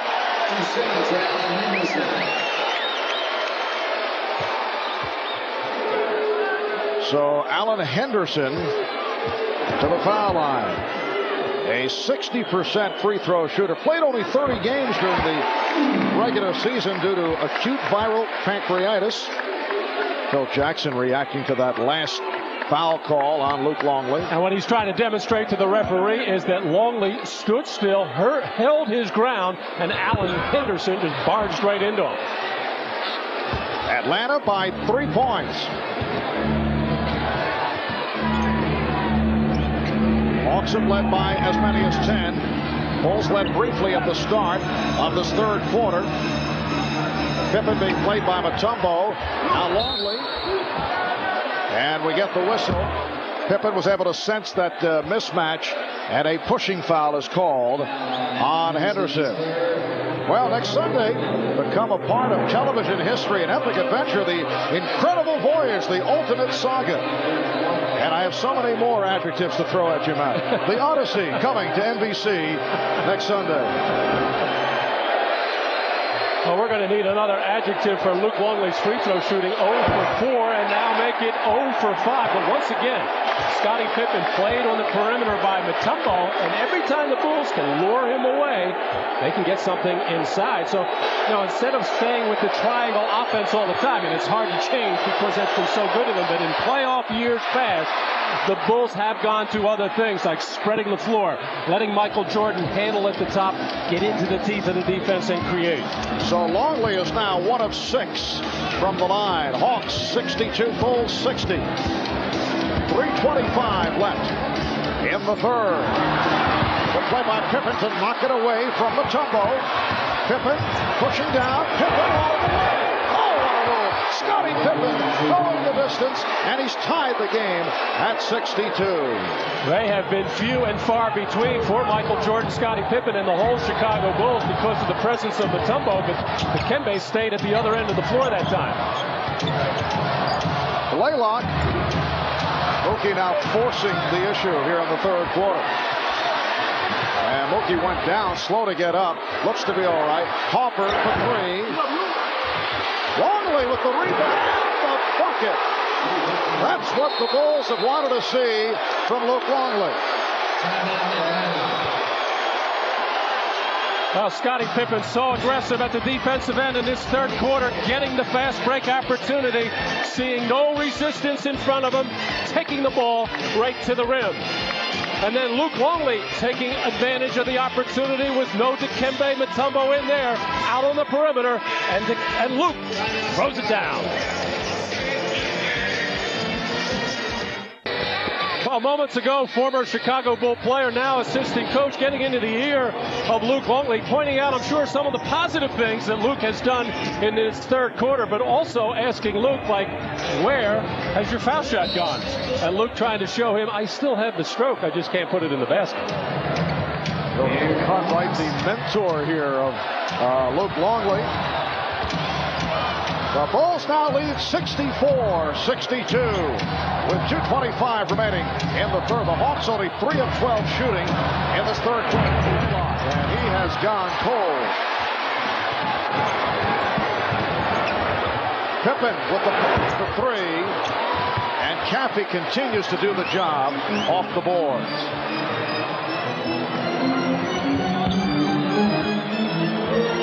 Jordan putting moves on Smith and then able to hang to hit that jumper. Michael is getting closer and closer to attacking the rim, all the while keeping that eye on Mutombo. He had Longley open on the wing, but saw that Mutombo did not leave his feet. Blaylock. And he was fouled from behind by Harper.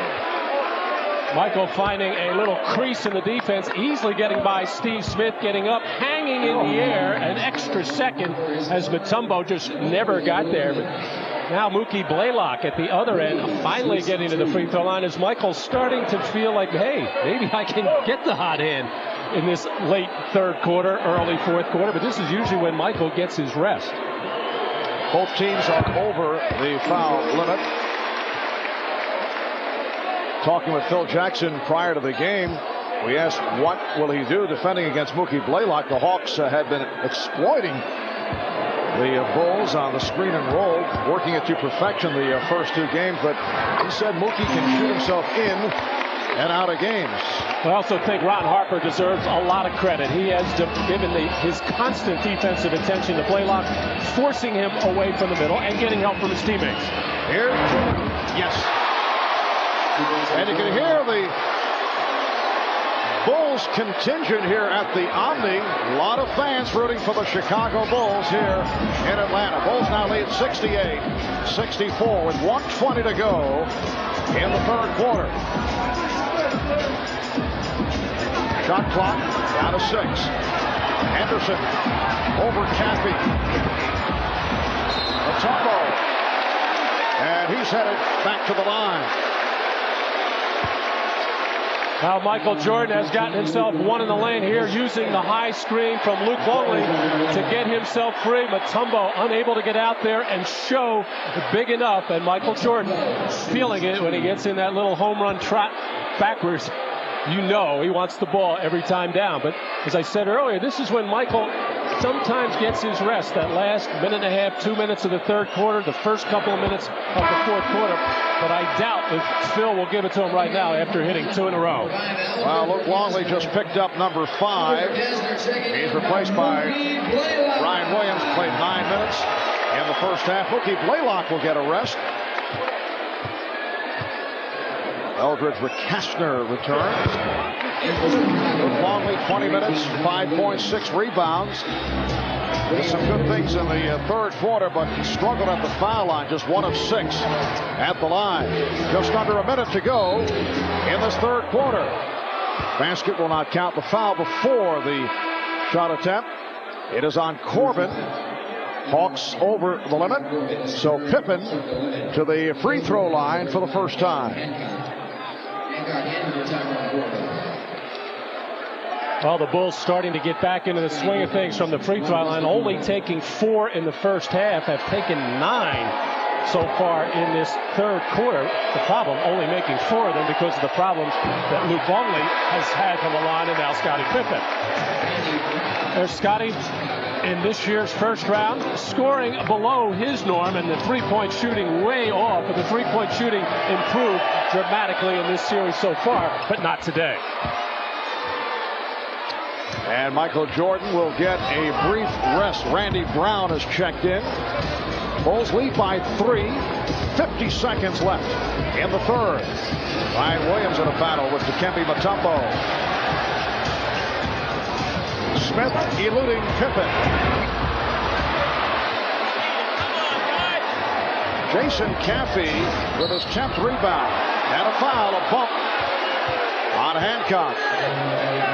And these fouls would be costly if the Bulls were able to hit their free throws, with Atlanta over the limit. And Lenny Wilkins obviously unhappy with that call. Lenny Wilkins done a terrific job with the Atlanta Hawks, a man who was named to the list of the NBA's top 10 coaches of all time and selected as one of the 50 greatest players of all time. The only man to make both lists. There it is. In terms of playoff victories, Lenny Wilkins at the number 6 spot. Pat Riley leading the way, picked up number 141 last night with a win over the New York Knicks in Miami to tie that series at 1 apiece. Half minute left in the third. The Bulls 71 and the Hawks 66.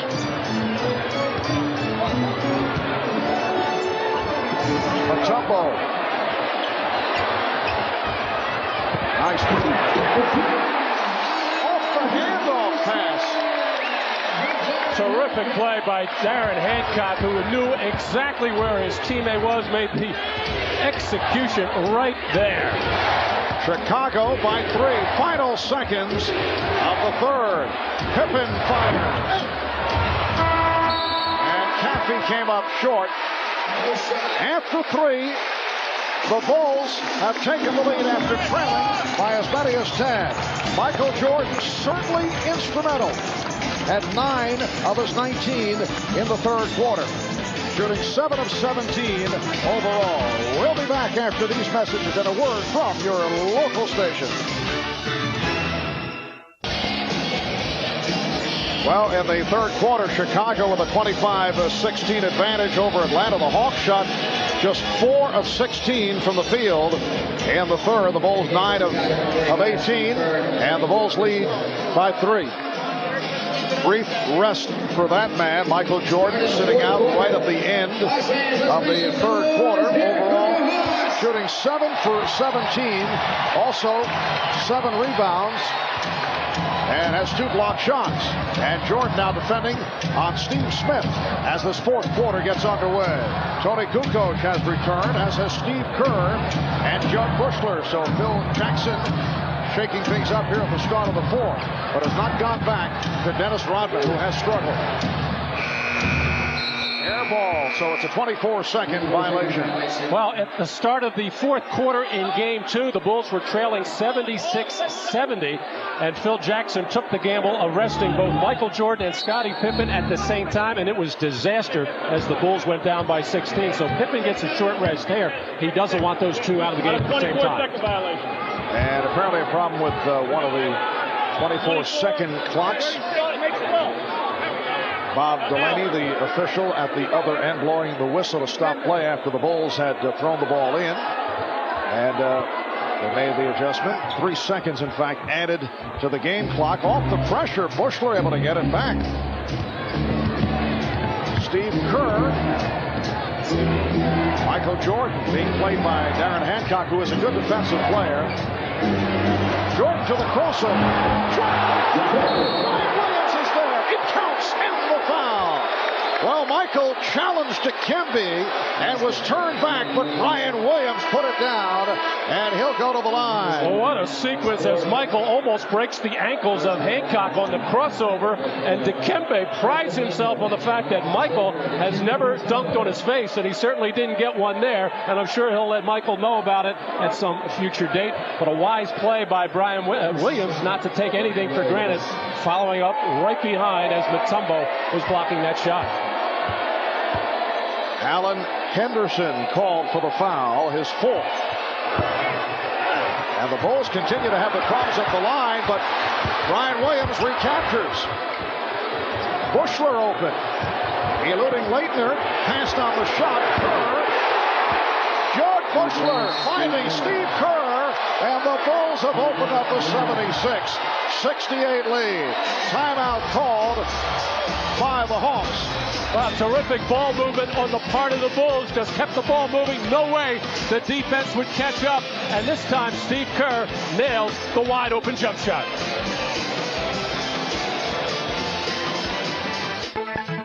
Miller Genuine Draft presents a classic moment of the NBA at 50. Today we look back at a playoff record set by Dikembe Mutombo. Nuggets and Jazz meeting in the 1994 Western Conference semis, and Nuggets center Dikembe Mutombo, a blocking machine. 38 blocks in all. That's a playoff record for blocked shots in a 7-game series. In recognition of this classic moment, Miller Beer will donate $1,000 to the Thurgood Marshall Scholarship Fund. There's the voting. Dikembe gets the nod, Defensive Player of the Year. The glove, Gary Payton finished second, and the man they refer to as the glove of the East, Mookie Blaylock, finished third in the voting. And he is back on the floor. Smith for three. And Kerr able to protect the ball. A minute 20 gone by in the fourth. The Bulls with a 76-68 lead. Kerr saving that pass, and then it's stolen by Corbin.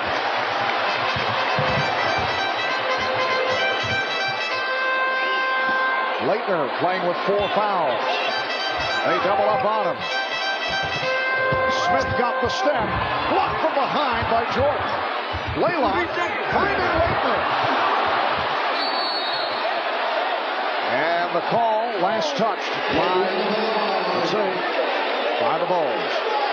It will be Atlanta ball. They get a new 24. Well, the Bulls hustling, scrambling on defense, but on that double team of Leitner a little earlier, he had Dikembe Mutombo marching right down the lane and missed him with the pass for the easy one. And then Leitner had an easy little layup and squeezed it. Smith with 11 points all in the second quarter. He got himself in early foul trouble, sat out a good portion of the first. Mutombo and Corbin with a good hustle play to get to that loose ball and was fouled. Foul on Brian Williams. Brian Williams in at center with Luke Longley having picked up a 5th foul late in the third quarter. And Phil Jackson obviously has decided to go without Dennis Rodman. We could see Dennis later on in this fourth quarter, but got in foul trouble, hit with a technical earlier. Corbin keeps it alive again. Tyrone Corbin, scrappy, savvy player. And it looked like he hurt his hand. Kerr for three. The tip missed by Bushler. Kerr able to get to it. Oh, Jordan now collared it. Sets it up for Kerr. Kukoc for three. Yes. The Bulls lead by 9. Well, extra aggressive effort defensively by the Atlanta Hawks, but it just made the Chicago Bulls pass the ball that much better and get the open shot. And the Bulls are getting production from Tony Kukoc. Mutombo, double team. And he kicked it out of bounds. Excellent job by the Bulls. Double teaming twice on that sequence. Well, Michael Jordan coming up with that loose ball to kick out to Kerr and then to Tony Kukoc wide open at the top of the key. And on a day when Jordan and Pippen not shooting the ball well, the Bulls getting contributions from Steve Kerr, Tony Kukoc, and Brian Williams. Brian Williams to the fadeaway. Bushler again keeping it alive, and Jordan converts. So the Bulls lead by 11. This is the biggest lead they've had over the first 3 games of this series. Blaylock. Okay, Blaylock able to extend with Michael Jordan coming at him, looking for the block. 81-72, Chicago. The Bulls looking to go up 2 games to 1. Atlanta was trying to continue the surprise. A win here would put them up 2 games to 1. But game number 4 here tomorrow night. And here on NBC starting at 5:30 Eastern Time. Leitner played by Kukoc. And a hand check foul was called on Tony Kukoc. Well, the Bulls have been executing much better, mainly because the ball is moving crisper, the spacing is better, and it is getting Atlanta out of sorts defensively. And that's why Michael able to get in there and get that second shot opportunity, as the Bulls feeling from the bench that they may be coming out of that slump. Tumble trying to set the pick. Blaylock for 3. The back of the tumble, the crowd looking for a foul, nothing called.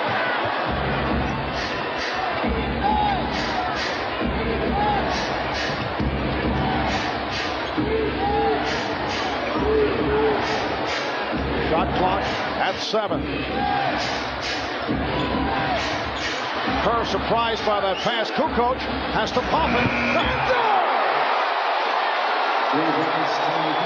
Tony Kukoc with a desperation shot. The 24 was down to 1, and he hit the 3. Kerr with the steal. The Chicago Bulls up by 12, coming up on 7 minutes remaining in the 4th quarter, putting on their best display of this playoff run. There's Kukoc. The tip by Williams.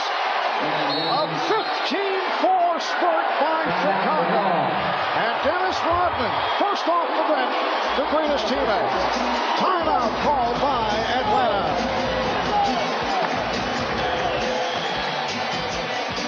Well, Tony Kukoc sees the shot clock winding down, has to launch from about 28 feet, actually got hit on the play as well.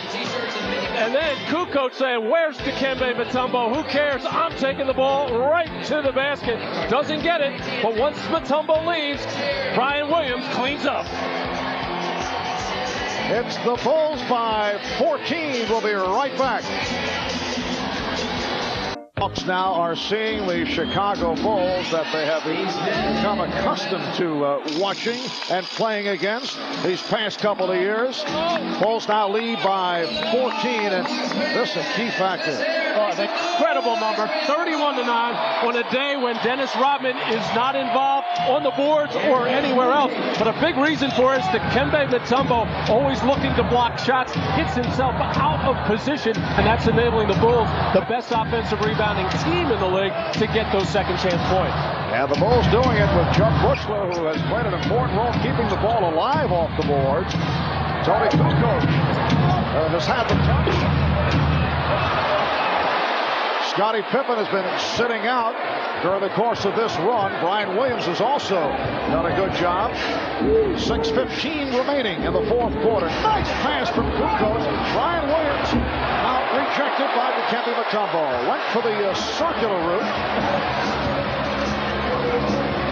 That's 4 block shots for Mutombo.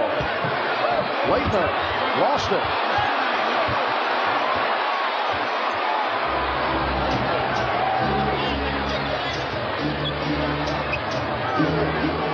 Jordan, met by Smith, decides to pull it back.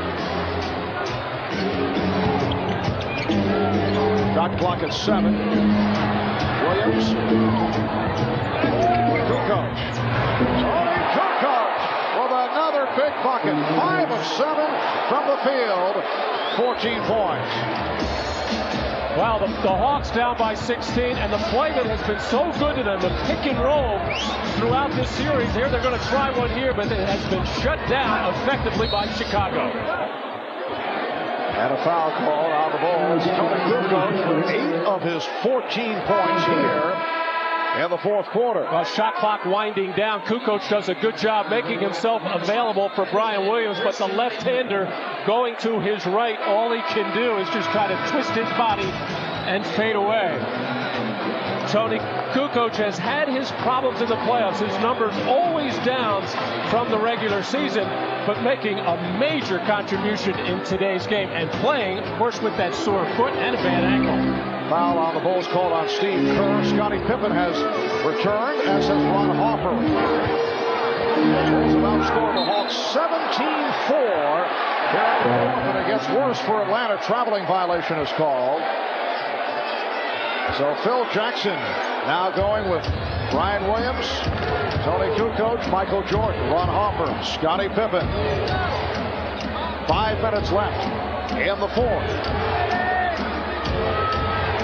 Jordan with the pull-up on Smith, way off. But it comes to Pippen. Another second chance for the Bulls. Michael has not been looking to shoot. Lost the dribble. And last touch by Jordan. Well, the Atlanta Hawks are still a dangerous offensive team because of what they can do defensively and the three-point capability of Steve Smith and Mookie Blaylock. Smith. Oh! Kept alive by Mutombo. And a foul. Foul on Kukoc. Well,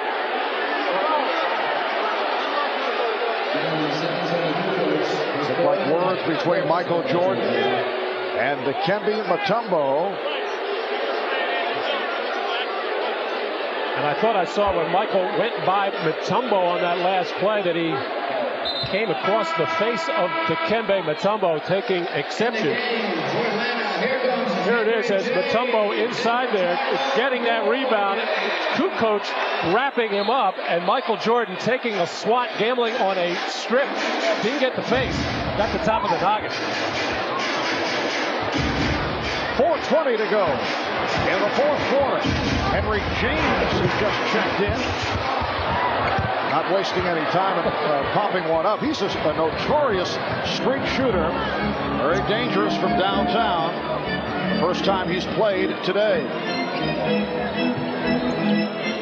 Harper, just under 4 to go in the fourth. Pippen, Scottie Pippen from Ron Harper. Bulls looking very sharp. They are leading 90-72. And Smith hacked. Coming up next, Shaquille O'Neal and the Los Angeles Lakers hoping to even up the series, going up against Karl Malone and the Jazz. Malone only 2 of 20 from the field in Game 3, the conference semifinal between the Lakers and Jazz continuing. That's next right here on NBC following Chicago and Atlanta. Well, there was a big play at the end of the first half when Chicago scored after a free throw situation for Atlanta as Scottie Pippen made a layup. I think it lifted the Bulls, but they are notorious for coming out in the second half, and whether it's the third quarter or the fourth quarter, turning that defense up getting some loose balls, getting some steals, and consequently, it gets Chicago's offense going, and that's been the story today. Hawks led by 6 at the half. Chicago had a 3-point lead going to the fourth quarter after the turnaround in the third. And the call against Chicago, offensive foul. It's 3 on Jordan. And Michael just handed the ball to referee Derek Stafford, walked the other way. No, doesn't have to say anything. No, knew he did it. On to the next play. Smith stepped back to 3-point territory, but he's been off. Pippen. Like Steve Smith hurt his hand, and the Hawks call for time. A very convincing statement being made here by the Chicago Bulls following all the concern. Talk about a desperation game. Series tied at 1 coming into today. Scottie Pippen for Brian Williams, able to reach for it and hammer it down. Welcome back to Atlanta. The first 2 games of this series have been tightly contested. In game 1, with the score tied, it was Scottie Pippen with this 3-point shot under a minute to play that gave the Bulls a 100-97 victory. And then in game 2, Mookie Blaylock on fire, hit 8 of 9 3-pointers, 26 points in all with 9 assists, and the Hawks even the series with a 103-95 win. And today here in game 3, the Bulls able to turn things around in the third quarter. Recall after game 2, Michael Jordan, Scottie Pippen made a plea for help from others. Look at the schedule. Game 4 here at the Omni. Tomorrow, game 5 in Chicago on Tuesday. Jordan and Pippen saying we need help. Well, the Bulls have received that help here today from Brian Williams, Jason Caffey, Tony Kukoc. And the foul is called on Kukoc. That is his 4th. To get the idea that Dennis is a wrap for today. The bright lights of the Omni just doing all kinds of damage to Dennis, but he was a very vocal enthusiast on the bench for Chicago throughout this second half, as the rest of the team was really into it, realizing the importance of this game, which was a struggle in the first half. The Bulls were grinding it out, but they realized getting back this home court advantage, and there's the fourth quarter scoring.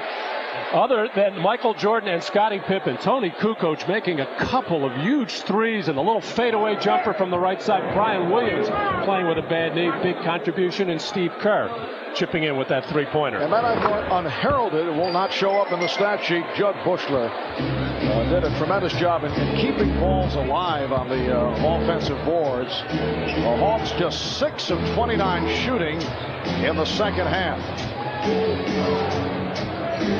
Just under 3 minutes remaining in this fourth quarter. Priest Lauderdale, the 7'4" rookie from Central State, has checked in. Lauderdale playing for the first time, first-round draft pick. Kukoc fronting Henderson for the steal, and then leads Pippen.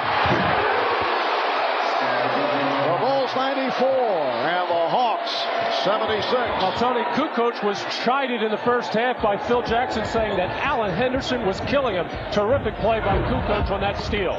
Oh, the tip by Henderson.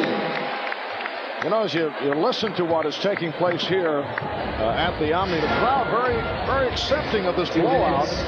The expectations of the Atlanta Hawks are certainly within reason here in the city of Atlanta. They were stunned by the win in Chicago to tie the series. And a tremendous amount of Chicago Bull fans here at the Omni. They have been reacting to what the Bulls have been doing.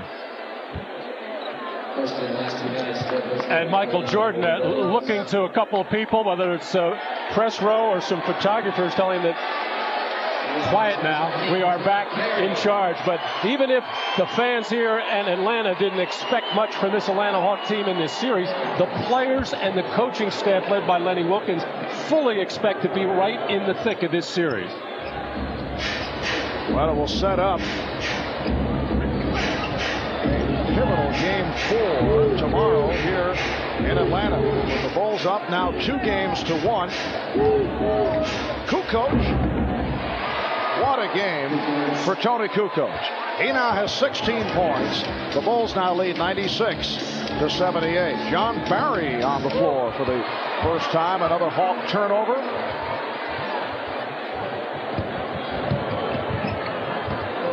You know, Matt, I vowed I would never say a pivotal game 4, and it came out. I was searching. There was nothing else there. Crucial? Well, okay. Ahmad would have used that. Here's Kerr slicing his way. Kukoc. And Henderson pushes down. Oh! Kerr with the steal. 45 seconds remaining. But again, they have been doing this throughout the second half. 12 points for Brian Williams. And you know, Jerry Krause beaming as he watches this one. What a pickup for the Chicago Bulls. The signing of Brian Williams. Henderson. And it's now 98-80 Chicago. And it looked like Brian was in a heap of trouble in that last game when he injured his knee, went for some MRI testing, and really wasn't sure if he would be able to continue in the series, making a valuable contribution today. Down to 15 seconds. Leading Williams. One of the many factors killing the Hawks, the turnover situation, 19 in all, 8 in the fourth quarter, and time has run out. Chicago Bulls bouncing back in very strong fashion as they defeat the Atlanta Hawks 100-80 here at the Omni. And now lead the series 2-1. Let's go to Ahmad with Michael Jordan. All right, thanks, Marv. The series 1-1 coming into this game. A lot of people thought this was a desperation game. Did you guys feel that way? We felt we had to come back and show that we can play better than what we played the other night. And we haven't really played that well in the playoffs at all. But we know we're a better basketball team than what we had shown. And so I don't consider that to be a desperation. We just wanted to prove that we can still play the game of basketball like we know how to play it. You had said before the game that you needed everybody to step up on this team. You got to feel good because today it seemed like all the guys stepped up. Yeah, I think our bench really came in and supported, when we really needed it. And, that's what this team is all about. That's how we became champions, when everybody could contribute at certain times in the game. And tonight was, no different. And there was no panic on your part. You seemed to be well in control of yourself. Everybody coming out here ready to play. We all were in control. We were not panicking like most people were. And we know it's just one game, one loss. And we can get ourselves right back in position to control this series. And we did that today. All right, so then tomorrow I'll see you back here. We'll do it again? Yeah, I look forward to it. All right. Over to you, Marv. Michael's the one looking forward. Jordan with 21 points, 8 rebounds, 3 assists. And the Hawks have been quieted by the Bulls. So Jordan today getting help from the supporting cast while the Hawks went cold in the second half. Only 8 of 32 from the field. Again, the final. Bulls 100, Hawks 80. Bulls now up 2-1. Coming up next, game 2 of our playoff doubleheader. Shaquille O'Neal and the Lakers look to even up the series against Karl Malone and the Utah Jazz in game 4 of the West Semifinals. For Matt Gukas and Ahmad Rashad, I'm Marv Albert saying so long from the Omni. You've been watching the NBA on NBC.